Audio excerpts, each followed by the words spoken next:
ชีวิตของทุกคนเริ่มต้นด้วยลมหายใจเนาะตั้งแต่ออกมาจากท้องแม่มากก็เริ่มต้นจากลมหายใจกินลมหายใจละมากที่สุดแต่ว่าทุกคนบอกรู้จักบอกเข้าใจแล้วก็ชีวิตก็ต้องจบลงด้วยลมหายใจเหมือนกันเริ่มต้นด้วยลมหายใจหมดไปก็ต้องโดยลมหายใจคือตายแต่ว่าสัตว์โลกทั้งหลายที่บ่ฮู้คุณค่าของลมหายใจก็แค่ว่าตายแล้วก็ไปเกิดใหม่เปลี่ยนรูปเปลี่ยนร่างใหม่ไปตามใจไปตามจิตไปตามสิ่งที่คิดถึงสิ่งใดตัวนั้นแหละก็จะเป็นที่รองรับแห่งการเกิดเรียกว่าภพแต่ว่าตัวภพแท้มันคืออารมณ์เด้บาดเนี่ยอาศัยรูปที่ไปคิดถึงก่อนอาศัยสถานที่นั้นๆไปคิดถึงมโนนึกภาพจินตนาการก็เกิดอารมณ์ความรู้สึกพอใจและบ่พอใจเป็นไปตามรูปนั้นที่เจ้าของอยากให้มันเป็นอยากได้กับอยากเป็นวิญญาณเกิดหมายถึงความรู้สึกพอใจและบ่พอใจอันนั้นแหละเดินว่าไปเปลี่ยนรูปเปลี่ยนร่างใหม่อยู่ในพื้นดินพื้นหน้าก็ว่าไปแต่ว่าสิเข้าไปในลูกหมูบ่ลูกหมาบ่หรือสิเข้าไปในกิเลสแมงข้ามแมงกินนู่นลูกเป็ดลูกไก่บ่ขี้เกียจแมงงอดจริงกับแก่บ่หรือสิไปยังอันนี้ต่างหากนี่ต่างหากนั่นแหละจังว่าชีวิตของสัตว์ทั้งหลายก็เริ่มต้นด้วยลมหายใจดับไปด้วยลมหายใจ แต่ว่าดับด้วยไว้ตายก็ตายด้วยลมหายใจเปลี่ยนภพเปลี่ยนภูมิใหม่ไปเรื่อยๆเพราะว่าบ่มีธรรมะบ่ได้ยินได้ฟังธรรมะบ่เข้าใจชีวิตบ่เข้าใจความจริงบ่ถึงความจริงคนที่ขาดธรรมะนั้นบ่มีทางหรอกที่สิไปหาทางพ้นออกจากการเวียนว่ายตายเกิดใดบ่มีทางเลยนอกจากว่าเฮาต้องเป็นผู้รักษาทรัพย์ทั้ง5เอาไว้ทรัพย์ทั้ง5ศรัทธาตั้งมั่นบ่หวั่นไหวกับพระรัตนตรัยศรัทธามีความเชื่อมั่นในเรื่องในกรรมในผลของกรรมเชื่อความจริงโดยธรรมชาติความจริงโดยอาศัยการได้ยินได้ฟังอาศัยปัญญาที่พระพุทธเจ้าแบ่งปันออกมาพระพุทธเจ้าแนะนำให้เฮาออกมานั่นแหละเรียกว่าอาศัยตัวนั้นศรัทธานี่ต้องตั้งมั่นบ่หวั่นไหวกับพระรัตนตรัยจาคะก็มีความเสียสละออกตัดออกจากความเป็นเจ้าของด้วยจาคะเหมือนกับว่าให้ท่านบ่หวังผลให้ท่านบ่มีจิตผูกพันในผลของท่านบ่มุ่งการทั้งสมในความอยากใดและอยากเป็นใดๆทั้งสิ้นนี่ศีลสุตตะว่าไปบัดนี้ แล้วก็ปัญญารวมแล้วมันก็สิในอันเดียวกันนี่แหละเพียงแต่ว่าแยกย่อยออกว่าศรัทธาจาคะศีลสุตตะและปัญญารวมแล้วถ้าเฮาบ่ได้ยินได้ฟังธรรมจากพระพุทธเจ้าเป็นผู้แสดงห่วงน้ำแห่งผู้รู้หรือห่วงจักรวาลแห่งผู้รู้ที่ครอบคลุมในความรู้ทั้งเบิดเอิ้นว่าพระพุทธเจ้ารู้หมดทุกอย่างเฮาก็เลยต้องอาศัยการได้ยินได้ฟังสุตตะเรื่องเล่าเพิ่นให้แนวคิดเพิ่นให้นัยยะนั่นแหละว่าถ้าผู้ใดก็สร้างตั้งมั่นบ่หวั่นไหวมั่นคงเฉพาะพระรัตนตรัยเท่านั้นแค่นี้มันก็ห่างไกลอบายแล้วบ่หาแต่บรรลุหยังมันห่างเองดอกเหมือนพระมหานามะนั่นแหละพระมหานามะเพิ่นบ่เข้าใจว่าเพิ่นกำลังปฏิบัติธรรมอยู่ในพอเพิ่นบริหารบ้านเมืองหลังจากพระมหานามะนี่มาบวชอยู่ปีหนึ่งกับพุทธเจ้าพุทธเจ้าสั่งสอนวิธีบริหารบ้านเมืองโดยใส่ทัศพิธราชธรรมหรือทรงพรหมวิหาร4นั่นเองอันนึงว่าให้บริหารแบบนี้ให้มีเมตตาเสมอกันอย่าลำเอียงอย่ามีสันทคติอย่าลำเอียงเพราะเกลียดลำเอียงเพราะรักบ่ต้องให้มีแมวแบบนี้แหละเพิ่นบ่เข้าใจว่าเพิ่นปฏิบัติธรรมอยู่พุทธเจ้าเขาไป สู่วัดหยังละ นิโคธารามอิหยังเพิ่นนั่นแหละหรือตะโปธารามนี่แหละเป็นวัดที่อยู่ในกรุงกบิลพัสดุที่พ่อเพิ่นสร้างให้นั่นแหละอันนี้หมายถึงพ่อเพิ่นตายแล้วได้นี่จากวันเพิ่นก็เลยไปบอกว่าข้าพระองค์บ่ได้ระลึกนึกถึงพระศาสดาบ่ได้ระลึกนึกถึงพระพุทธพระธรรมพระสงฆ์เลยเลยวิตกกังวลว่าเมื่อแต่กายทำลายขันธ์แล้วไปสู่ปุเรภพชาติคติของข้าพระองค์นี่สิเป็นแนวใดตัวนั้นหลอกมหานามะจะไปคิดกังวลแนวนั้นเลยที่มหาบพิตรปฏิบัติอยู่นี่อันนี้แหละเรียกว่าเป็นผู้ถึงธรรมเป็นผู้ปฏิบัติธรรมได้เที่ยวไปดูแลความสุขความทุกข์ยากลำบากของหมู่เราประชาชนบอกกันว่าได้เที่ยวไปเห็นคนทุกข์คนยากคิดแบบใดครับ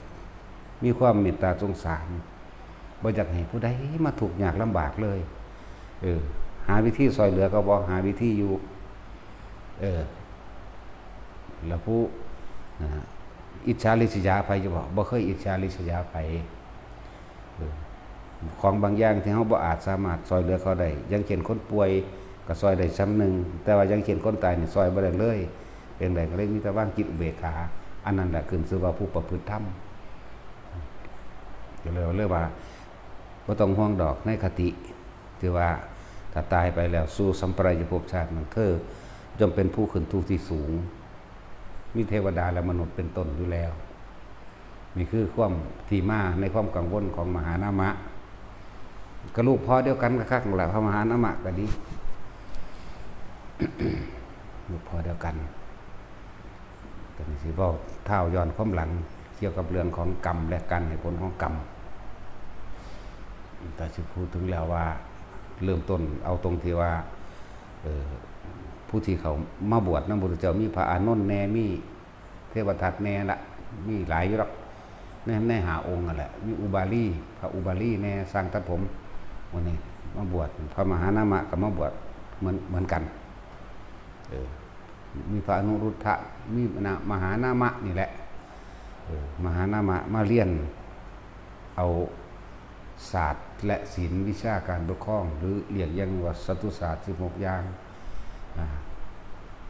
วิชาชีพต่างๆในการปกครองโลกปกครองคนปกครองมหาชนปกครองโดยธรรมอันนี้บ่อะไรใหญ่ออกไปชื่อบ่ได้มัน16อย่าง แต่ว่าชื่อได้แต่ว่าต้องทรงพรหมวิหาร4นั่นเองอันนี้มีอยู่ในหันอยู่แล้วต่อมาก็หมายถึงว่าพอเพิ่นพระเจ้าสุโธทนะนั่นเองป่วยใจสิขาดสิตายแต่มีความกังวลอยู่เรื่องหนึ่งมีความกังวลอยู่เรื่องว่าผู้ใดสิเป็นผู้สืบทอดราชบัลลังก์อันนี้มาเร็วกับมาบอกเพิ่นก็เลยพากันเดินทางกลับไปเลยปลอบใจผู้พ่อเพิ่นเองนั่นแหละเพื่อให้เลือกเพื่อให้ฟื้นสติขึ้นมาให้อยู่ในปัจจุบันแต่เบื้องแล้วพระพุทธองค์ก็อยู่ทั้งบนศีรษะพระโมคคัลลาอยู่ซ้ายพระสารีบุตรอยู่ขวาพระอนุรุทธะอยู่ระหว่างทำกลางพระอานนท์อยู่ระหว่างทำกลางซ้ายคือขวาพระราหุลอยู่ทางไฟเบื้องพระบาทนั่นสิส่วนมหานามะก็ยืนอยู่ข้างๆนั่นแหละแต่มีความกังวลอยู่เรื่องเดียวตอนนั้นเทวทัตบ่ทันบวชดอกมีความกังวลอยู่เรื่องเดียวว่าไผสิมาปกครองสงสารประชาชนถ้าได้คนบ่ดีมาปกครองประชาชนต้องลำบากแน่พุทธเจ้าได้ตัดสินให้เอามงกุฎประจำพระราชานั่นแหละใส่มือให้พระเจ้าสุโธทนะ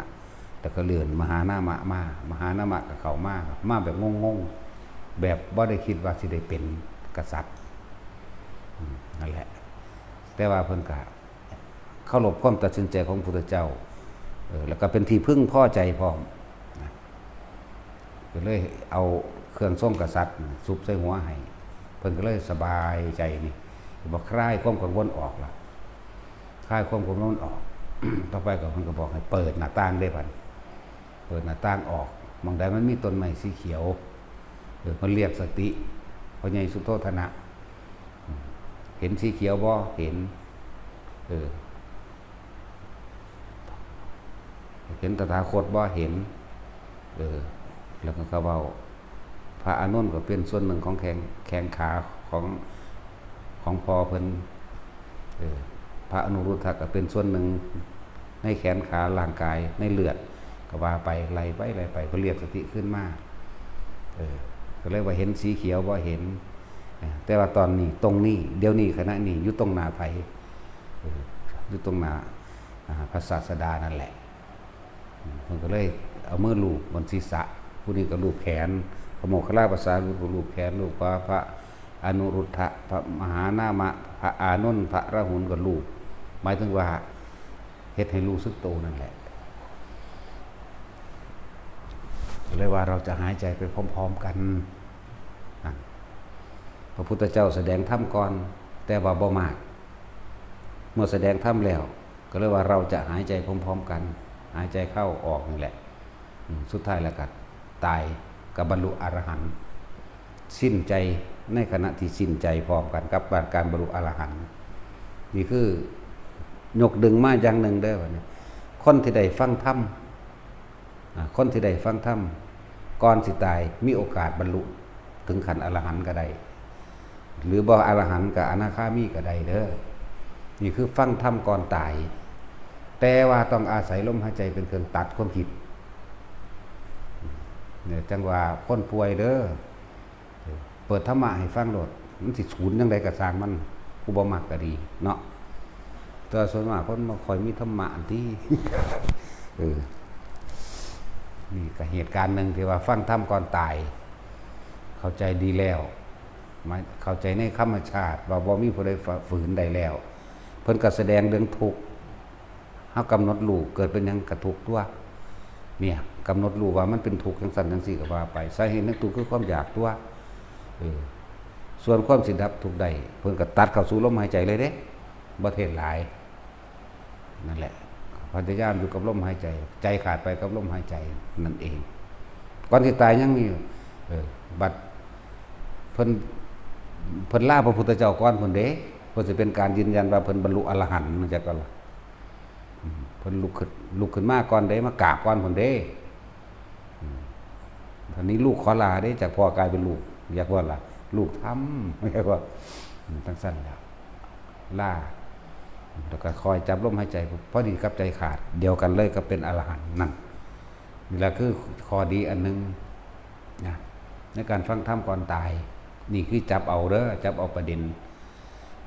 รับรองบอกว่ามีไผซอยไผใดก็แล้วกันล่ะรับรองเท่าใดล้าน%เท่าใดโกรธเท่าใดยังเอาเบิดบ่มีไผซอยกันได้บาดสิตายมีแต่ให้คำแนะนำในการปลอบประโลมใจตัวเองเท่านั้นแหละแต่ของต้องพึ่งตนเองเท่านั้นละบาทนี่ก็ตัวอย่างหนึ่งตัวอย่างสองก็คือนายโจรคาตภาษาลีบุตรไปเทศนาเอาเด่นนายโจรคาตก็ตายในลมหายใจตำราก็ว่าไว้ว่าเพิ่นบรรลุอนาคามีเด่นนายโจรคาตประวัติตั้งแต่เริ่มใหญ่ขึ้นมาแล้วหลักอยู่หลักกินใหญ่ขึ้นมาอีกมีกำลังมากขึ้นแล้วก็เกิดไปเป็นโจรไปปล้นจี้ขากินเอานั่นถ้าจะพูดถึงว่ามันสิทำบุญมาทางใดเดี๋ยวนี้มีอานิสงส์ของการฟังธรรมเป็นว่าล่ะสุดท้ายแล้วพระราชาจับมาได้ถึง35,000 คนเฮ็ดตั้งแต่สิประหารเบิดในข้าวเดียวบ่ได้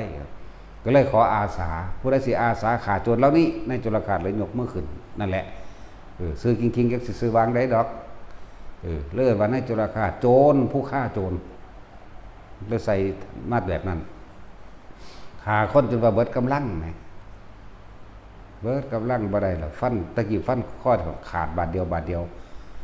ต่อมา2 เทื่อจังขาด3 เทื่อจังขาดเขาเลยปลดแล้วก็ป่วยไปเลยล่ะบัดบ่นี่บ่เคยเข้าวัดบ่เคยฟังธรรมดอกแต่ว่าด้วยอาจสิมีบุพกรรมเกี่ยวกันบ่ฮู้ว่าศาสตร์ใดพบใดละเคยเป็นมารดาบิดาของพระสารีบุตรพระสารีบุตรมาโปรดเอาได้นั่นมาเทศนาธรรมให้ฟังเรื่องทุกข์เรื่องสมุทัยเรื่องนิโรธเรื่องมรรคก็ว่าไปเรื่องอนิจจังเรื่องทุกขังเรื่องอนัตตาก็ว่าไป เมื่อฟังดีแล้ว เมื่อฟังเข้าใจดีแล้ว ก็หายใจไปพร้อมๆกันเหมือนกันนี่แหละนี่สังเกตดีๆโลด สังเกตสุดท้ายว่าเราจะหายใจพร้อมๆกันพอใหญ่สุดโทษนะน่าจุลขาดเห็นบ่ก็สองแล้วมันมีตัวอย่างตั้งหลายเด้จะสิถือยกมาฟังบ่ขนาดนั้นแหละบางทีเฮาก็ลืม อีกยังละที่อันเพิ่นเว้าดูๆนั่นน่ะยังสูดๆนี่แหละ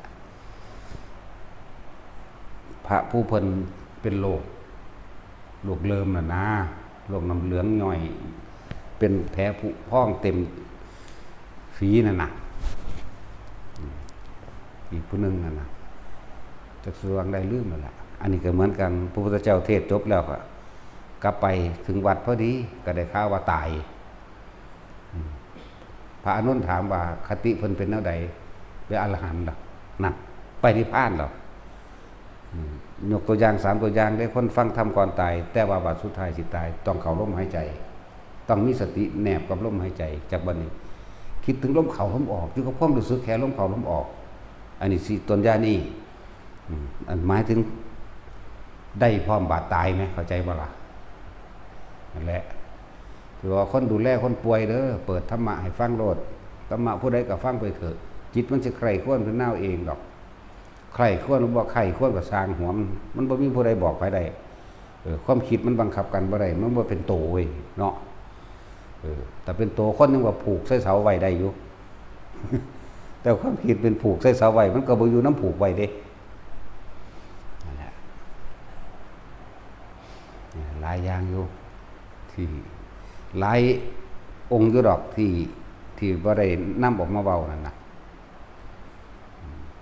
พระเป็นโรคเลื่อนนั่นแหละ จักเสืองได้ละอันก็เลยตัวอย่างหนึ่งเด้อ แต่จะเว้าเรื่องการให้ผลของกรรมนั่นน่ะถ้าตราบใดที่เฮายังบ่ทันได้สิ้นอาสวะที่ยังมาเที่ยวเวียนว่ายแต่เกิดบ่รู้ละในภพใดชาติหนึ่งเฮาต้องได้รับเรื่องหลังจากพระมหานามะมัน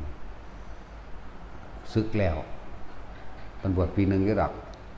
ศึกเทวทัตมันทนบ่ได้เด้มันเลยออกมาบวชเข้าใจบ่ล่ะมหานามะนี่ขึ้นไปเป็นกษัตริย์แทนพระเยซูโธธนะมหานามะกับน้องพุทธเจ้าคักๆนั่นล่ะลูกมันนั่นคักๆลูกนางพระชาบดีโคตมีคักๆนั่นแหละก็ไปเป็นกษัตริย์แทนส่วนเทวทัตทนบ่ได้ก็เลยมาบวชสิเว้าเรื่องของพระมหานามะบวชแล้วเพิ่นก็ปกครองเมืองโดยธรรมอยู่ดอกของเมืองโดยธรรมอยู่หลังการต่อมาบัดนี้ ก็ได้ลูกได้เมียไปธรรมดาแต่ว่าละเพิ่นมาได้เมียผู้หนึงอันเป็นนางทาสเป็นทาสในเรือนนั่นแหละเป็นทาสในเมืองนั่นแหละได้มาได้ลูกสาวผู้หนึงเป็นคนงามชื่อว่านางยังละลืมอีกแล้วล่ะ นางวาสภราชกัญญาในหนังสือในตำราเขียนว่าวาสภราชกัญญานะชื่อว่าจังสั้นเขาก็วางสั้นแหละชื่อจริงๆเมื่อวาสภวาสวะแปลว่าผู้มีความบริสุทธิ์เด้วาสวะรู้จักบ่ล่ะคำว่าวาสภะกับสภะสภะก็คือร่างกายสุภะนั่นแหละแปลว่าผู้งามนั่นแหละจังว่ามีเรื่องกันครับบัดนี้พระเจ้าปัสเสนน่ะเล่าจากเป็นญาติกันจากเป็นดองกันกับพุทธเจ้าเรื่องหาวิธีส่วนเจ้าสักยะก็ยังมีความเย่อหยิ่งอยู่เด้ว่าเจ้าของเป็นสักยะนั่นบ่ล่ะว่าเจ้าของเป็นสร้างตัวเองตั้งเมืองขึ้นมาโดยการลบเอาขาเอานั่นแหละจากว่ามีทิฏฐิเด้ธรรมดาเด้เมืองนี้ก็ดีบ่ยอมอ่อนขอคือว่าเราว่า ก็เลยทรงนั่งวาสภะนี่นะมาแต่งงานกับพระเจ้าปัสเสนแต่งงานกับพระเจ้าปัสเสนก็อายุหลายแล้วละพระเจ้าปัสเสนตอนก็เลย ว้ารัดเอา อายุหลายแล้วเมื่อแต่งงานกับพระเจ้าปัสเสนแล้วก็ได้ลูก2 คนได้วิทูธพะเป็นผู้ใหญ่มูลละมาวิทูธพะเป็นลูกของนางวาสภราชกัญญาณีกับพระเจ้าปัสเสนก็แต่งเสื่ององค์สมศักดิ์ศรีกันกับกษัตริย์แหละแต่ว่าวิทูธพะเนี่ยพยายามถามแม่อยู่ตลอดอยากไปเมืองพระเจ้าตาได้นะว่าจังได้ว่าแล้วว่าอีกแม่ก็พยายามหลีกเลี่ยงเพราะว่ารู้อยู่ว่ามันก็เป็นลูกกันเป็นเมียกับเป็นลูกกษัตริย์ก็จริงอยู่แต่ว่าแม่นั่นน่ะบ่สมฐานะว่าเป็นลูกทาสแต่ว่าผู้พ่อเป็นกษัตริย์อยู่ก็เป็นมหานามะอยู่แต่ว่าผู้แม่นี่เป็นลูกทาสเบี้ยงไปเบี้ยงมาเข้าใจบ่ล่ะจนเลี้ยงบ่ได้ก็เลยต้องไปส่งจดหมายไปทั้งบุญแต่งเรื่องต่างๆไว้หลีกเลี่ยงแล้วเขาบ่ยอมรับจากบ่ล่ะเขาบ่ยอมว่าผู้นี้เป็นลูกทาสแต่งเรื่องไว้เขาก็ให้กษัตริย์ต่างๆหนีไปเบิดแต่ว่ากับได้เดินทางไปนั่นแหละก็ไปเขาก็แนะนำผู้นี้เป็นตาผู้นี้เป็นนั่นผู้นี้เป็นนี่ผู้นี้เป็นนี่ไล่ไปเป็นลุงเป็นอาเป็นนั่นเป็นนี่วิทูธพะนี่ยกมือไหวเบิดสุคนส่วนกษัตริย์อื่นๆนั่นว่าออกไปตากอากาศออกไปประพาสป่าไปเที่ยวป่าตัวเขาบอกให้มายอมรับเขาบ่ยอมรับลูกทาสก็เอะใจอยู่จักน้อยแต่ว่าก็ช่างมันเถอะพากันพากันไปข้อดีกับมีทหารลืมดาบไปพอดีที่คือในโรงเลี้ยงนะโรงเลี้ยงอาหารนะโรงต้อนรับนะพักอยู่2-3 มื้อบาสิกลับก็กลับไปแล้วก็พอดีก็ลืมดาบไปนายทหารเพิ่นก็แล่นกลับมาก็เลยมาเอาดาบส่วนนั่งพวกทาสคนใส่แถวนั้นก็เทิงเอาน้ำสาดน้ำล้างเทิงเอาน้ำนมล้างถูหม่องนางของวิทูธพะออกอีลูกนั่งทาสอีลูกยิงพยองอีหยังก็จมไปด่าไปนำนั่นแหละส่วนทหารอันผู้กายของวิทูธพะได้ยินเข้าที่เงียงหูฟังเบิ่งเมื่อกี้จะวางได้ก็โอ้ยวิทูธพะนี่เป็นลูกนั่งทาสนั่งวาสวะน่ะเป็นลูกทาสแม้นสิเกิดจริงแท้เขาเจ้ามหานามะอันเป็นกษัตริย์นี่ก็ช่างเถอะนะนั่นแหละก็เป็นลูกทาสคือเอาของสูงเอาของต่ำมาใส่ของสูงตามธรรมดาธรรมเนียมว่าเขาก็เอาน้ำล้างแล้วก็น้ำนมล้างมีจักบ่ล่ะพากันแล่นไปบอกวิทูธพะที่วิทูธพะเกิดความแค้นขึ้นมาติมึงเอาน้ำล้างเอานมล้างกูต่อไปนี่กูสิเอาเลือดนี่มาล้างตีนกูเบิดก็บิลพัทนั่นแหละถึงสั้นบ่ล่ะ จนถึงสุดท้ายมากับพุละได้โอกาสคือว่าตามมีความอาฆาตแค้นกันไว้อย่างเช่นพระเจ้าปัสเสนกับที่ขการยนะอันเป็นหลานของอย่างหลักเสนาบดีนั่นน่ะพันธุระเสนาบดีเป็นหมู่เดียวกันใน5 องค์พุ่นล่ะบ่ว่าสิเป็นแม้กระทั่งพระพุทธเจ้าในสมัยนั้นพระเจ้าเลี้ยนในเมืองกัตตกศิลาอยากว่าพระเจ้าปัสเสนพระพุทธเจ้าพันธุระเสนาบดีพิมพิสารแล้วก็อุเทน7พุ่นละยื้อบ่ได้พระเจ้าอุเทนพร้อมมื้อนี้แหละก็เรียนแต่ว่าพันธุระเสนาบดีเป็นคนเก่งธนูสามารถยิงธนูถ้าเขาเลี้ยงกันมาได้ปุ๊บใน500 คนถ้าได้ยินเสียงฟึดเปี้ยเปี้ยงเหมือนดุจดังสายฟ้าพาพวกกันตายเบิดแล้วตายบ่ฮู้เมื่อพร้อมนะเก่งมากนั่นแต่ว่าด้วยการพันธุระเสนาบดีเป็นคนซื่อสัตย์เป็นคนเก่งในการรบออกรบแบบใดก็สร้างชนะได้เบิดทุกแบบธรรมะเบิดตลอดเลยนั่นแหละก็ไปหาตีเอาเมืองนั้นเมืองนี้ขึ้นมาเป็นเมืองเจ้าของเอง7 ประเทศมันร่วมเป็นประเทศเดียวเป็นประเทศโกศลนั่นแหละบอกเอาง่ายๆนั่นเข้าใจง่ายเป็นประเทศเดียวเลยก็ได้เพราะว่าผู้นี้เก่งแต่ว่าพวกอิจฉาเพิ่นก็มีเป็นธรรมดาคนเฮาถ้ามีความดีเด่นกว่าหมู่นั่นมันทั้งมีหรอกคนอิจฉาพวกบ่มีปัญญาเนาะ ก็เลยหาวิธีใส่ลายป้ายสีใส่ลายป้ายความอยู่ตลอดนี่ฟังดูเขา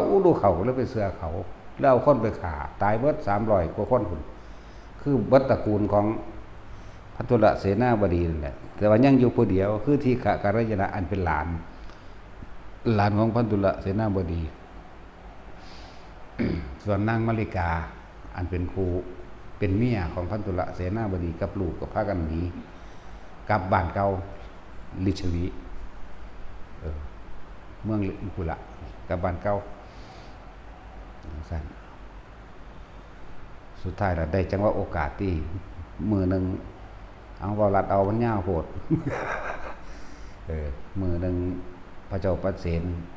มาคุยกันกับพระพุทธเจ้าลังไว้บอกให้กลับเพราะว่าหูว่าแต่กลับไปนี่ที่ขะคารจนะกับวิทุตาภะนี่สิกบฏอยู่แล้วสิเป็นเหตุให้วิทุตาภะนี่ฆ่าพอหมายถึงฆ่าพระเจ้าปเสนใจวันนี้นั่นแหละเรื่องสั้น พระเจ้าปเสนมาถึงเวลาแล้วว่าที่ขะคารจนะนี่มาเอาเครื่องทรงของกษัตริย์7อย่างไปมอบให้วิทุตาภะให้วิทุตาภะได้ใส่เครื่องทรงกษัตริย์แล้วก็แต่งเรื่องไปว่าเจ้าของได้รับมอบหมายให้ขึ้นครองประหลาดของเมืองแท้แล้วเลยพากันกลับไปพุทธเจ้าก็เลิกให้พระเจ้าปเสนนี่กลับตามธรรมดาแล้วกษัตริย์ขึ้นเข้าหาพระพุทธเจ้าจะต้องถอดชฎาถอดเครื่องทรงกษัตริย์ออกเหลือแต่ตัว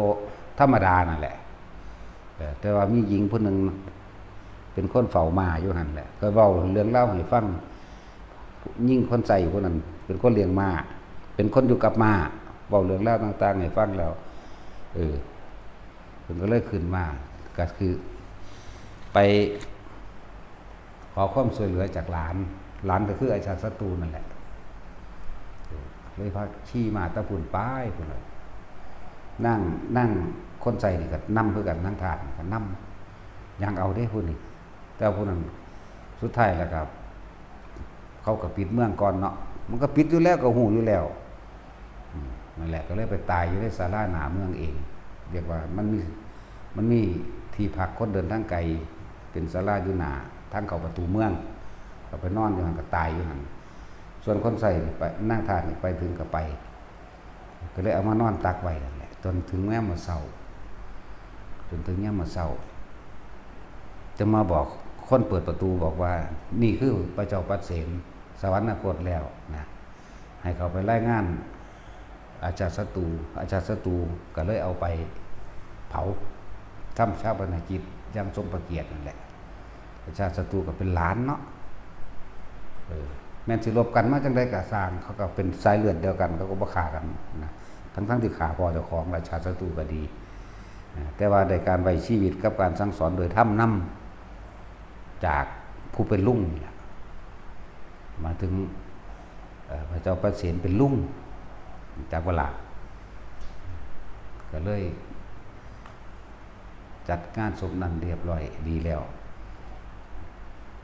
วิทูตภะได้โอกาสจากเวลาสิไปล้างแค้นก็คือว่าสิไปตัดข้อเช่ากรุงกบิลพัสดุทั้งเบิดสิเอาเลือดของทุกคนมันล้างตีนจังว่าเพราะว่าไปดูถูกคนไวเลยซะนั่นแหละตัดสินใจไปครั้งที่1พระพุทธเจ้าฮู้เลยไปลัดไว้เขตแดนเมืองเขตแดนของประเทศเนาะเขตแดนประเทศแม่นต้นไม้อยู่ต้นนี้เป็นต้นไม้หนาทึบนี่คืออยู่เมืองของพระเจ้าปเสนแดนกันกับกรุงกบิลพัสดุต้นไม้บางๆอยู่เขตของกรุงกบิลพัสดุเนี่ยบางๆแต่พระพุทธเจ้ากลับไปเลือกนั่งอยู่ต้นไม้บางๆวิทูตภะเดินทางไปกับเข้าไปกราบบอกว่าต้นไม้หอมหวานนั่นใบหนานกใบดาทึบดีนิมนต์พระศาสดาให้ไปประทับอยู่ตรงนั้นเถิดก็เลยว่าต้นไม้ของพระญาติเป็นที่สงบและร่มเย็นดีให้ร่มเงาเย็นดีก็เข้าใจเขาเข้าใจอยู่ว่าเพิ่นห้ามบ่ให้ไปเฮ็ดแบบนี้เพิ่นฮู้ก็เลยพากันเดินทางกลับครั้งที่1ครั้งที่2ก็เป็นอีกส่วนครั้งที่3พุทธเจ้าระลึกได้เว้นกรรมบาปกรรมอีหยังน้ออาจสามารถ ที่เราตถาคตที่ห้ามได้บ่เนาะก็ระลึกไปแล้ว ไม่อาจสามารถห้ามได้ เลยปล่อยครั้งที่3ไม่ได้จังไปขา ก็ไปคือเก่านั่นแหละเพราะว่ามันเป็นทางไปมาครั้งที่3ไปแล้ว เบิ่งแล้วบ่มีพระพุทธเจ้านั่นแหละก็เข้าไปก็ไปข่าประชาชนชาวเมืองในกรุงกบิลพัสนะแม้กระทั่งลูกเด็กหน่อยที่กินนมอยู่ก็ตามตัดข้อเบิดเลยเอาเลือดมาสาดใส่หม่องที่เขาไปล้างนั่นแหละล้างตีนเพิ่นยังสะสมใจเนี่ยว่าล่ะแล้วก็ไปจับพระเจ้าตามาพระเจ้าตาก็คือมหานามะนั่นแหละจากว่าล่ะจับพระเจ้าตามา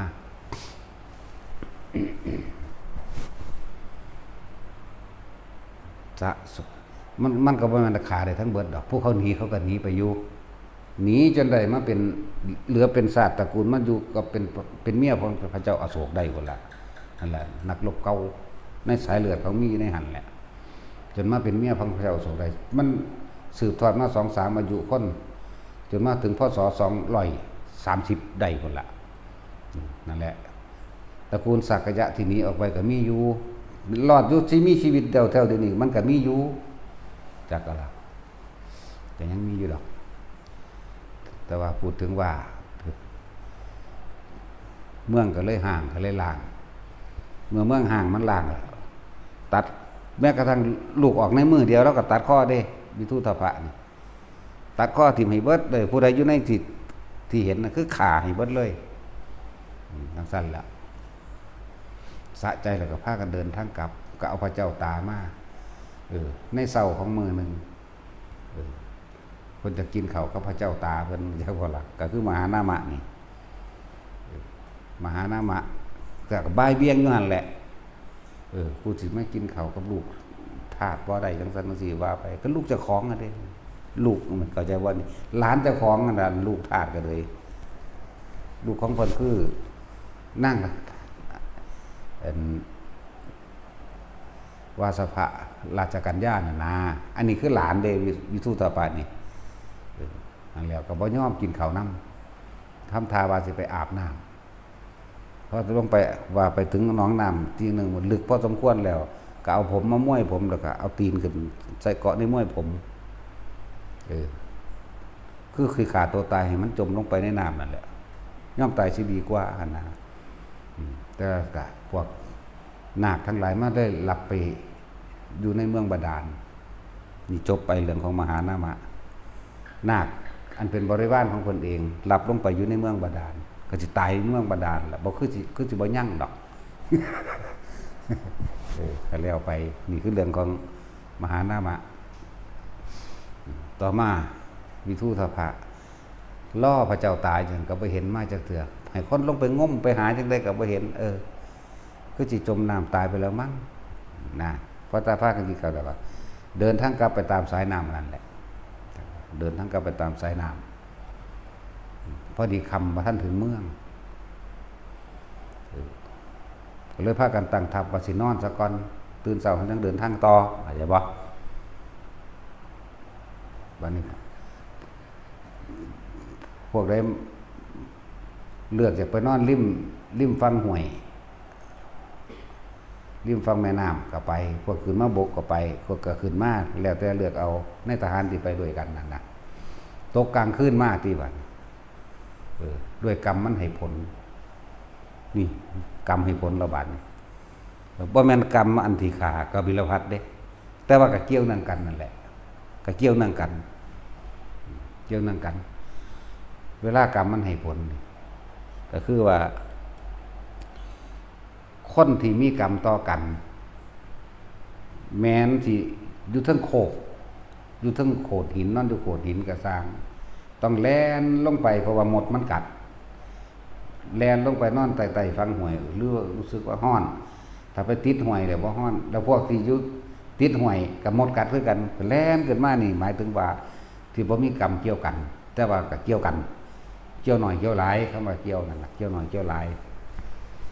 ตกดึกมา4 ทุ่มฝนตกฟ้าห้องเปียงป่างมาน้ำปลามาอย่างรุนแรงเลยพัดเอาหมู่พวกตะวิทุตภะทั้งเบิดนั่นน่ะที่มีเกี่ยวกัน ที่บ่ได้ถูกอโหสิกรรมซึ่งกันและกันตายเบิดพวกนั้นลงนรกเบิดเด่นพวกรอดก็มีอยู่เด้แม้นสิว่าไปนอนอยู่ใต้ตะลิงห่วยนั่นก็สร้างแล่นขึ้นข้างบนนั่นแหละกรรมมันเกี่ยวกันกรรมมันมาแต่ย่ามใดบัดนี้กรรมอันนี้มาแตะโดนคักอยู่เด้มันเป็นกรรมแล้วเด้กรรมมันจึงมาให้ผลสำหรับนี่การกระทำนี่คือว่าในสมัยหนึ่งพวกวิทุธภะกับหมวกบริวารที่ตายไปเบิดเดี๋ยวนี้ได้เกิดเป็นปลาอยู่ในห้วยอยู่ในบึงแห่งหนึ่งส่วนพวกชาวกบิลพัสเนี่ยเกิดเป็นคนล่าปลาเอายาไปเบื่อปลาจากบ่เอายาพิษนั่นน่ะไหลแดงสมัยตะกี้ไปเบื่อปลาพวกนี้ตายเบิดปลาพวกนี้ก็เลยใส่อาฆาตไว้นี่เห็นว่ามันเป็นกับ2กับ3กับ5กับจึงได้มาแก้แค้นกันนี่เห็นบ่นี่แหละเวลากรรมมันให้ผลแต่กรรมในเว้นกับเป็นคนอยู่ดีๆนั่นแหละแต่ว่านี่เป็นอำนาจกรรมเจ้ากรรมในเว้นกับเป็นคนนี่แหละบ่ได้เป็นดังเฝ้ากันเด้แต่เมื่อเวลามันให้ผลมันก็ให้คือเก่าเห็นบ่นี่พวกขาปลาคือเจ้ากรุงกบิลพัสนั่นแหละพวกนี้เป็นป่า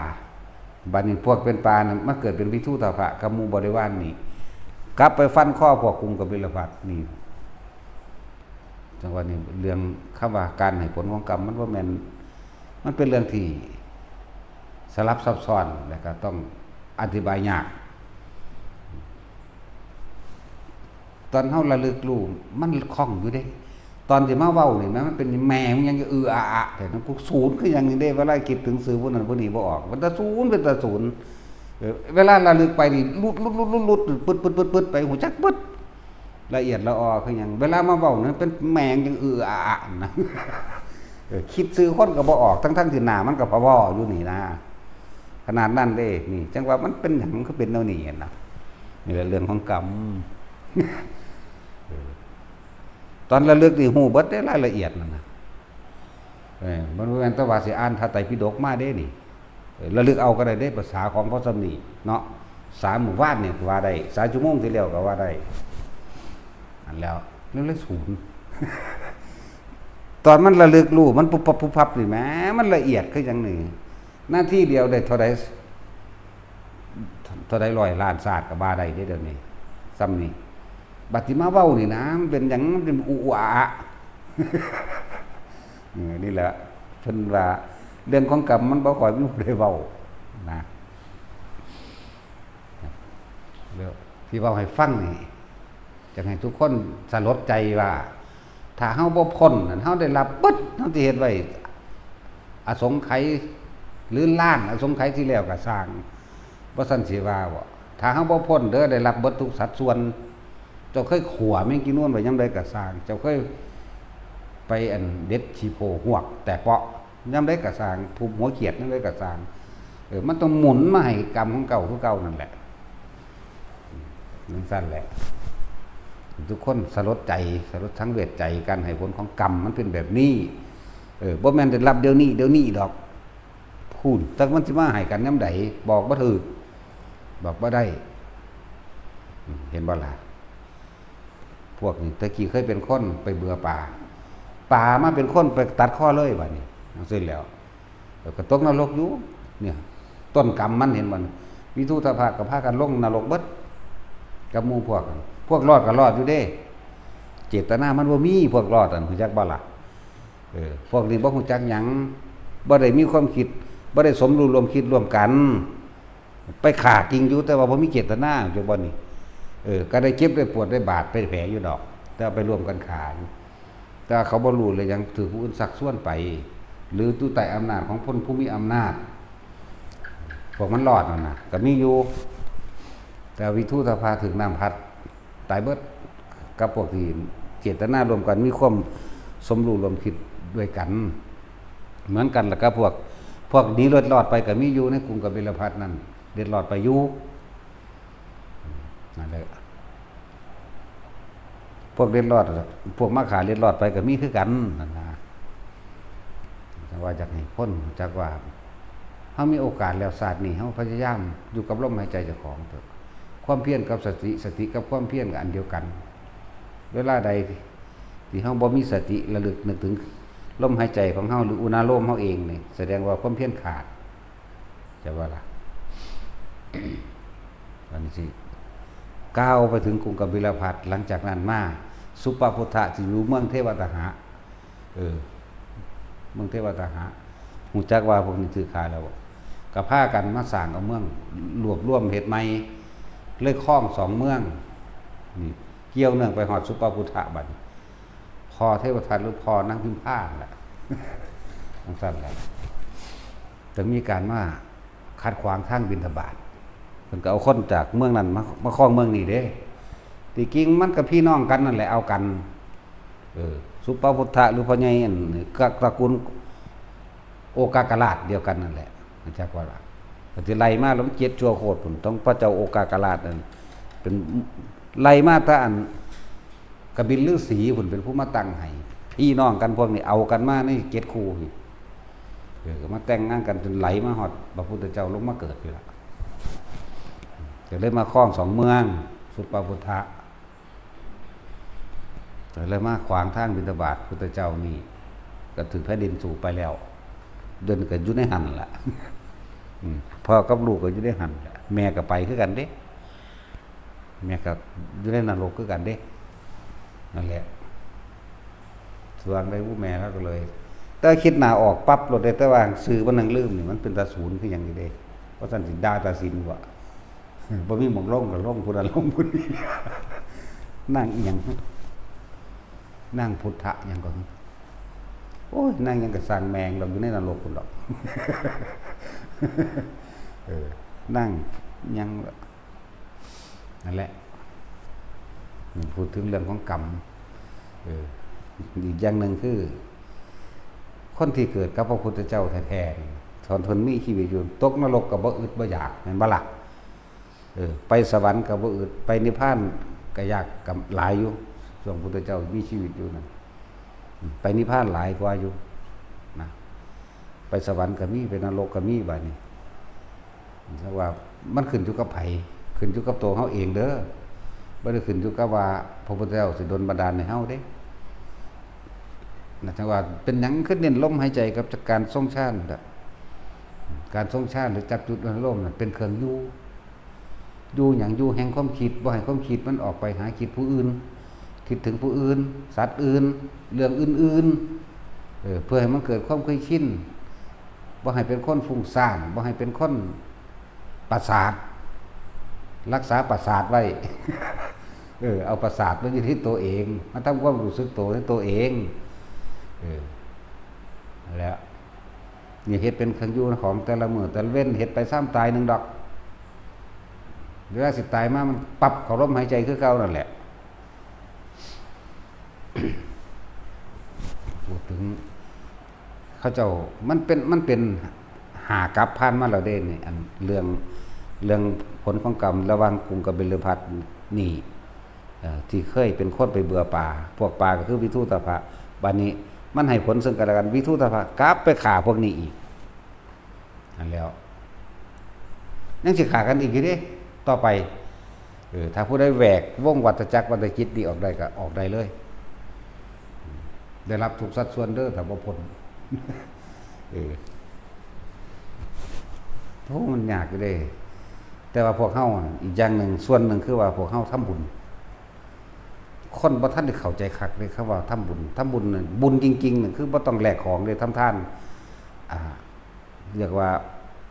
ทำทานที่บ่หวังผลในทานบ่มีจิตผูกพันในผลแห่งทานมันจังสิสามารถอุทิศให้เจ้ากรรมนายเวรนี่ได้จากว่ามันไปเกิดเป็นคนเป็นสัตว์อยู่กับสร้างเหมือนกันกับกรรมเวลามันให้ผลนี่แหละมันยังให้ผลมาแบบนี้ทั้งที่เกิดเป็นคนกับคนเสมอกันแล้วนี่เข้าใจบ่ล่ะคือวิทูตภะนี่ก็คนนั่นวะพวกกรุงกบิลพัสนี่ก็คนนั่นบ่เรื่องแล้วมันผ่านมาเท่าใดจนบ่ฮู้จักว่าอีหยังกันแน่หรอกมันก็ยังมาให้ผลซึ่งกันและกันได้มันนั่นแหละจังบัดนี้พวกเฮาว่าทำบุญอุทิศหาผู้นั้นผู้นี้ส่วนมากแต่สิปวดเปรียบเทียบเหมือนสมัยพุทธกาลโบราณเนาะมันเป็นการบูชายันต่างหากเด้ฆ่าสัตว์ฆ่างัวฆ่าควายฆ่าหมู เป็ดไก่ปลาเอาสมัยตะกี้เอาปลาในสระนั่นแหละมาทำบุญแจกข้าวบ้านเฮาว่าแจกข้าวเนาะเจ้าคิดว่ามันสิได้อยู่บ่น้ำตาของหมู่สัตว์ทั้งหลายเจ้าคิดว่ามันบ่มีความคิดบ่คิดว่ามันสิได้บ่บาปเป็นทุนบุญเป็นกำไรเป็นไปบ่ได้อยากว่าบ่ได้เลยหมู่สัตว์ทั้งหลายนั่นเสวยทุกขเวทนาสมมุติว่าเฮามีสัตว์ประเภทหนึ่งเอาเฮาไปฆ่าทำบุญหาญาติเขานี่เฮาสิสูญบ่คิดถึงใจเขาใจเล่าบัดนี้เนาะเอาแท็กซี่ไปฆ่าทำบุญหาญากันหน้าเนาะ หามเฮ่ไปมวนตึ๊บทั้งนี้ก็ให้กินฮอดลูกฮอดเมียเนาะทั้งญาติตายพร้อมสัตว์มันก็มีความคิดคือคนนี่แหละเป็นจังสิบ่มีตัวนี้เพราะฉะนั้นเฮาสิเอางัวเอาควายไปไถหน้าบอกห้องๆได้บ่บอกไส้บอกทกบอกถาบได้บ่เฮ้ยๆเนาะหมาก็ยังเสเนาะไก่ก็ยังโซ่นั่นแหละมันรู้ภาษาบ่ล่ะมันก็มีภาษามีความคิดคือกันตัวถือจังสติ๊กไปหานกเบิ่งแม่มันบ่บินรอดนั่นคิดว่ามันคิดบ่เป็นทันทีถือปืนไปเบิ่งแม่บินปึ้งรอดตอนบ่มีปืนก็เบิ่งเฮาเซยอยู่เนาะเนี่ยมันคิดว่ามันบ่ฮู้ติฮู้ไปจังสิบ่ฮู้นั่นแล้วจะเข้าใจได้บาปเป็นทุนบุญเป็นกำไรบ่มีทางมึงมีแต่ขาดทุนทั้งบ่มีกำไรพร้อมแหละบุญง่ายๆในพุทธเจ้าบุญอันเกิดจากการให้ท่านคือบ่ได้หวังผลเมื่อบ่หวังผลแล้วสามารถอุทิศผลบุญผลทานตัวนี้ให้กับญาติใดให้กับเจ้ากรรมนายเวรใดเพราะว่าเฮาบ่เฮาจาคะเฮาสละออกเฮาขาดออกจากความเห็นแก่ตัวแล้วแต่ว่าถ้าเฮายังไปท่านแล้วหวังผลนั่นนี่อยู่นี่แหมหมายถึงท่านแต่ว่าของที่เป็นท่านสมมุติว่าเฮาไปซื้ออาหารมาจากตลาดบ่เกี่ยวกันกับการค้าเด้อซื้อขนมหรือซื้อแกงไก่แกงเป็ดหยังก็ตามลาบงัวลาบควายหยังก็ตามที่มันมีอยู่ในตลาดเฮาบ่ได้มีส่วนรู้เห็นในการค้าแล้วเฮาเอามาใส่บาตรบัดนี้เฮาไปท่านให้พระให้หยังก็แล้วแต่ใส่บาตรแล้วเฮาไปหวังผลแลกนี่เอิ้นว่าบ่บริสุทธิ์เพราะว่าพวกเจ้าเอาตัณหาไปผูกไว้แล้วจะบัดนี้เลยอุทิศบ่ไปมีคนต้องทำความเข้าใจอันนี้อย่างนึงบัดนี้ทานเงินก็เหมือนกันเงินเป็นเครื่องแลกเปลี่ยนคือแทนปัจจัย4อาหารจะสรุปขนมที่อยู่อาศัยนั่นแหละเงินก็เลยนั่นแล้วท่านแล้วก็ยังไปหวังผลในท่านอยู่เห็นบ่สาธุเด้อให้ผู้ขารวยให้ผู้ขาบ่เจ็บบ่ปวดบ่ป่วยผู้ขาปราศจากทุกโศกโรคภัยก็เจ็บบุญรักษาเทวดาคุ้มครองนี่ก็บ่ได้เขาจะว่านี่แล้วสิอุทิศบุญไปให้ไผได้มันบ่ไปมันยังเป็นความเห็นแก่ตัวอยู่บัดนี้เทียบบัดนี้สิภาษาหยังกับว่าสิเฮ็ดบุญแจกข้าวให้ปู่ย่าตายายพ่อแม่บวชลูกบวชหลานอุทิศพร้อมเนาะแต่ว่าจัดมาแล้วงัว2ตัวหมู2ตัวเป็ดก็มีมั่งไก่ก็มีมั่งปลาสะ1เนาะนั่นแล้วคิดว่าสิได้ว่าจังซั่นฆ่าสัตว์ตัวเดียวมึงก็บ่ได้แล้วมันบ่ต่างกันเลยกับการบูชายันเด้อนั่นจักบ่ล่ะนั่นแหละซุมื้อนี้เฮายังเห็นอยู่ซุมื้อนี้บุ้ยทั้งหลายก็เขาอีกกันไอ้เพิ่มความบาปนี่ฆ่าสัตว์ก็ฆ่าอยู่แล้วกินเหล้าก็กินอยู่แล้วแม่นบ่เนี่ยทั้งฆ่าทั้งเหล้าทั้งมหรสพครบงานจ้างรถแห่จ้างหมอลำจ้างนั่นจ้างนี่เข้าไปกระทึกคือโคมลงทุนซื้อนรกที่ได้หลายกว่าพร้อมด้วยกันนะจะซ่องพระ100จ้างหมอลำล้าน5เนาะบ่ได้ว่าเอาดอกที่ความจริงมันเป็นจังซั่น100 200ผู้เป็นเจ้าอาวาสใหญ่แน่ก็ใส่จัก 1,000 2,000อยู่ดอกแต่ว่าค่าหมอลำนะ500,000จังสิแหมเนาะ300,000จังสิแหมใส่ซองพระเวิดวาง10,000 กว่าบาทเอ้ยคักแล้วสันดีๆเอาความจริงเป็นสั่นเด้ล่ะอันนี้เว้าเน็บแนมซื่อแต่ว่าความจริงพวกเจ้าน่ะ น้ำตาของหมูสัตว์จิตวิญญาณของหมูสัตว์ที่มันก็รักชีวิตของมันเหมือนกันสัตว์ทั้งหลายแล้วนั่นตายแล้วมันก็ไปเอาส่วนของมันเด้อพ่อกับแม่พวกเจ้าสิว่าสิทำบุญหานั่นพวกเจ้าว่าดีใจเด้ทำบุญหานั่นนั่งเศร้ามองอยู่ข้างๆพวกเจ้านั่นแหละ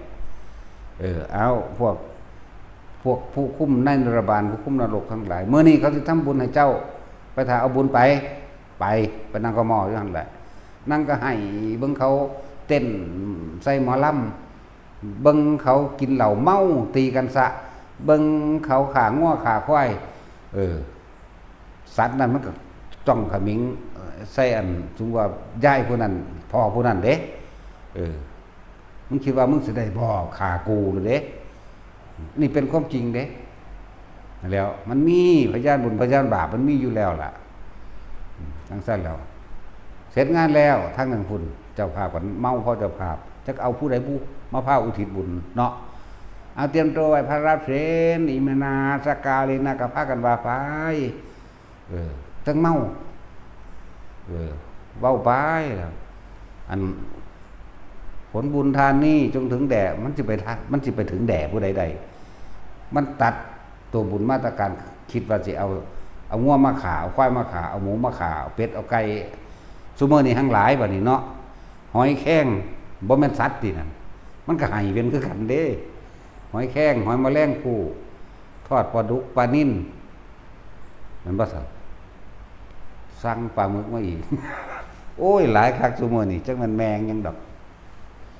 นั่นแหละนี่คือว่าเหตุการณ์ปัจจุบันที่ทุกคนเป็นแม้นอดีตก็เป็นมาอยู่แล้วที่เฮารู้เฮาเห็นมาแต่เฮาเป็นเด็กน้อยเฮาก็ไปกินนั่นงานแจกข้าวดีๆแล้วเฮาก็นี่ตัวได้กินได้แท้ผีแท้บ่ว่าสิเป็นคนตายเขาไปตั้งผ้ายังไว้น้ำนานนั่นพี่ผู้กินมีแต่แนวแสบๆเขาเอิ้นหยังทั้งเด้อเขาเอิ้นหยังถาดตั้งไว้น้ำเหล้าน้ำโรงศพแหมเขาเอิ้นหยังบ้านมึงเอิ้นหยังแท็กซี่โอ้ยบอกบ่มีสมองเอ้ยถามหยังก็บ่จักหยัง เวลาคนตายแล้วแต่งมาเด้อมากินข้าวเด้อขอลงปุ้งๆกันน่ะเวลาสิไปเผาเขาก็ตั้งไว้คือกันเด้มีแต่แนวแซ่บๆมีแต่แนวแล้วนางย่อๆแล้วก็กินแมงแล้วแซ่บคือหยังนี่มีแต่แนวดีๆเนาะแจกข้าวกันคือกันเนาะก็หากินเบิดละงานเผาคนตะกี้มันก็เผาใส่กองฟ้อนเนาะหากินเบิดทีบเบิดแดน อ้วนพี่แต่แนวแซ่บๆเลยตอนเป็นบ่ได้หาให้กินพี่พันนี่ดอกมักองุ่นก็มันบ่เคยมีได้ตะกี้พูนไปสู่วันในเมืองมากก็ได้กินน้ำมูนี่แหละน้ำขางโล่งศพนั่นแหละมักองุ่นมักเงาะหายากที่สุดเราได้ตะกี้ไม่ว่ามันมีกาดเกินคือสู่มือนี่เด้เนาะธรรมดาบ่ตะกี้หยังยางเก่งก็มาเกียบ มาเกียบกล้วยเท่านั้นนึงเด้มักละมุดบ่นี่อะไรเขาเอิ้นผ้าหยังดอก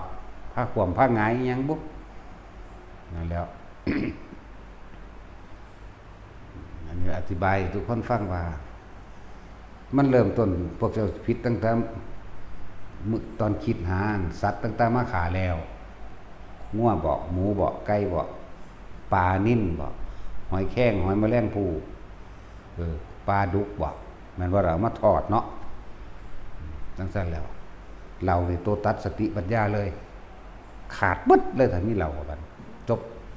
เนี่ยขาดบึดบัดนี้มาจ้างของหมอโดยศพครบวันเฮ็ดคนม่อมเมามั่วมั่นก็ไปอีกเนาะมันสิได้มีความสงบเย็นมาจากไสกันทำบุญแบบนี้มันบ่แม่นบุญเจ้าสิบวชลูกบวชหลานก็บวชไปเถอะเรื่องมันท้องอีหยังได้สำบ่บักหามันบวชก็เลยเนาะจังซั่นแล้วท้องอีหยังก็บ่ได้เด้นั่นน่ะดีทั้งเมาทั้งไปห่มผ้าน้ำเขาบวชไปเลยได้มั่วตัวพากันเพชรไปเบิดนั่นแหละบางคนก็อาจสิเถียงเอาเฮ็ดจังได๋สันสิมีอันนั้นนี่ไม่แจกคนกินสุก็ไปซื้อเอาอยู่ตลาดตัวสุบ่ได้เป็นผู้จัดหาเด้บัดนี้ก็เอาแต่ว่าเลี้ยงเหล้าเลี้ยงยากับเฮ็ดจังได๋ไทบ้านไทเมืองพาเฮ็ดแล้วก็สุก็ลงนรกนำกันกับไทบ้านไทเมืองตัวเนาะแม่นว่าแท็กซี่เฮ็ดง่ายๆนี่ ถ้าจะเฮ็ดเนื้อเฮ็ดปูเฮ็ดปลาหยังก็แล้วแต่ไปซื้อเอาอยู่ตลาดที่เขาคั่วไปแล้วเฮ็ดไว้แล้วเฮ็ดเขา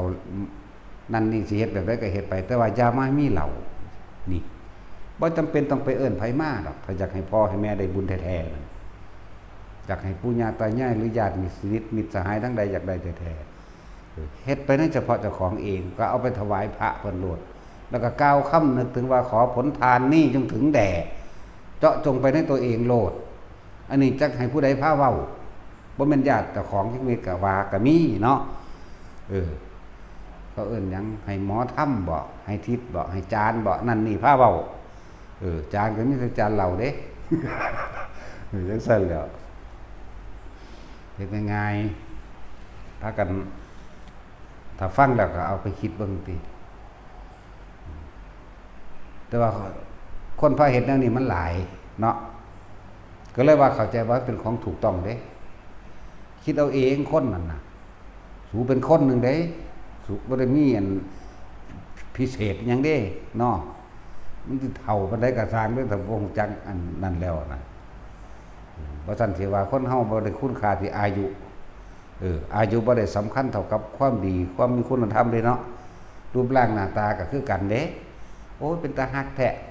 แต่ว่าเป็นตาสั่งอันกิริยามารยาทแต่เพียงแค่ว่ารูปร่างหน้าตาเป็นตาฮักแท้ซื่อๆเด้การกระทำคำพูดเป็นตาตีนเหยียบคือหยังนี่แม่นบ่ล่ะมันบ่ได้แม่นคุณค่าเด้คือผู้หญิงงามๆแหละบ่ได้เห็นว่าสิมีคุณค่าหยังเด้ถ้าว่าสร้างความดีแม่นบ่ล่ะเด็กน้อยเป็นตาฮักรูปร่างหน้าตาซื่อๆแต่ว่าจาและการกระทำเป็นตาปาดข้อถิ่มคือหยังนี่เนาะนั่นแหละบ่ได้เป็นที่ยินดีเด้ภาษาสำนั้นแต่คนเก่ารูปร่างหน้าตาก่อนเด้แม่นบ่ล่ะซั่นแหละก็เป็นธรรมดาแนวนั้นเฮาก็ยังเอาแต่ว่าดีเฮาก็ถีบถิ่มเพิ่นแหละจะเอาแมงยังสาวบ่มีสะเดโลดแล้วบื้อได้กูหาเอาไม้ก็ได้นะตัดสินเดี๋ยวมาเว้าภาษามีเมียผู้เดียวกันเอ้ยก็ต้องถามผู้มีหลายๆนะใช่ล่ะตะค้อนตะค้อนมีเก่าพุ่นเด้เนาะต้องถามตะค้อนแนวมันนี่ห่วยสับเอาแมงบ่อื่นบ่อยากเด้อสั่นพูดไปตายผีเสื้อทางสมุทรสุสาครกึ่งฟึ่งอยู่เดียวกันเลยโอ้คือว่าป่าบ่บาดดิสั่นแล้วอันนี้อธิบายให้คนเข้าใจถ้าสิทำบุญหาไผก็แล้วแต่อาหารก็ได้มาโดยบริสุทธิ์คือบ่มีจิตเจตนาในการไปสัง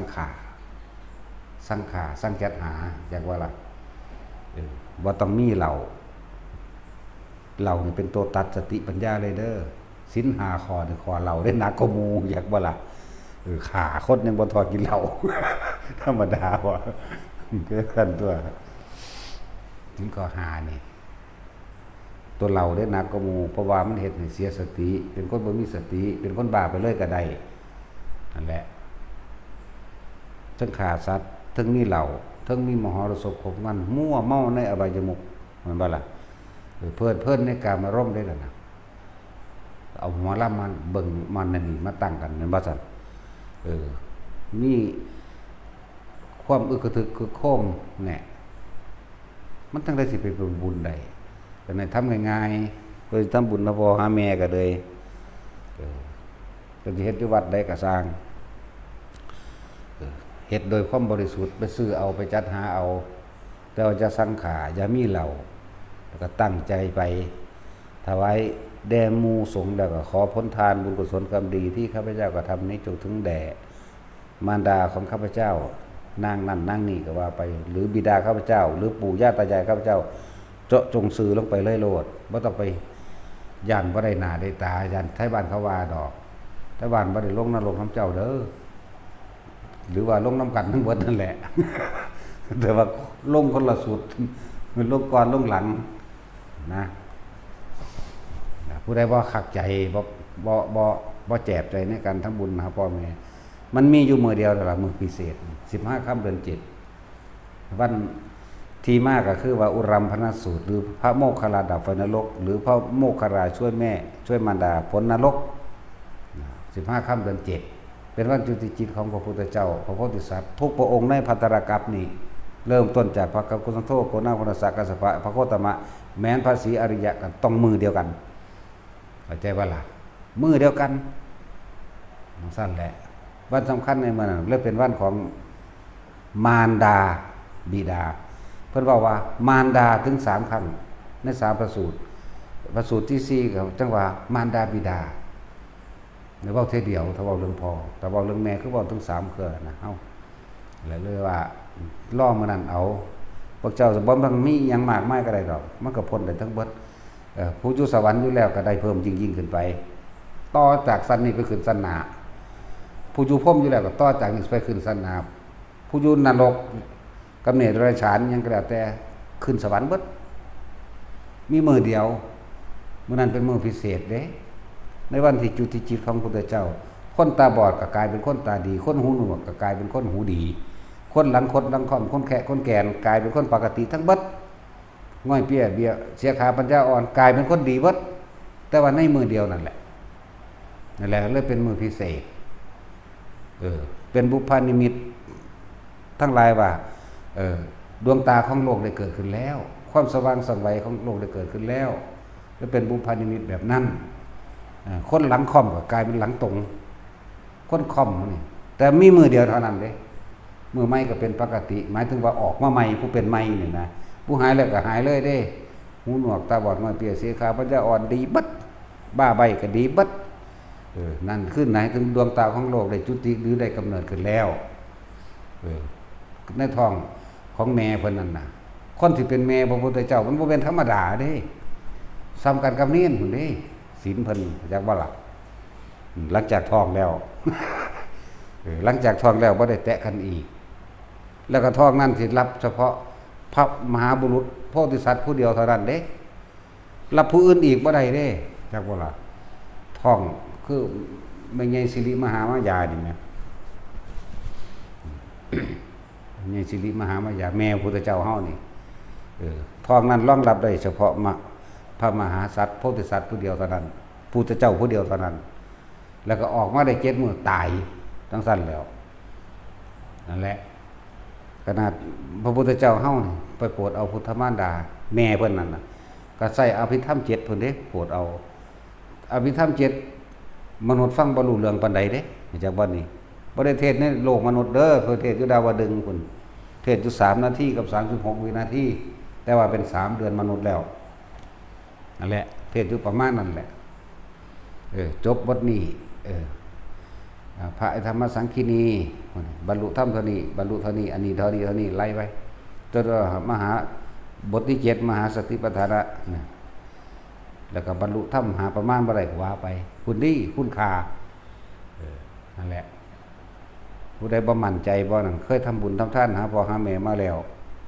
แต่ว่าบ่มั่นใจในการกระทำของตนเองในวัน15ค่ำเดือน7ก็มาทำอยู่นี่นั่นแหละเลาะเข้าโกเจ้าของได้บัดนี้บอกพร้อมเด้คนจะบ่สงสัยเนาะบ่มีผู้ใดว่าเฮ็ดได้มีแต่เฮานี่เด้แต่เฮานี่แหละในตอนนี้ในโลกเดียวนี้นั่นแหละก็เฮ็ดตามมันของเก่าคนนั้นแหละมันเลยล่ามมาฮอดเนาะเอาสมทาน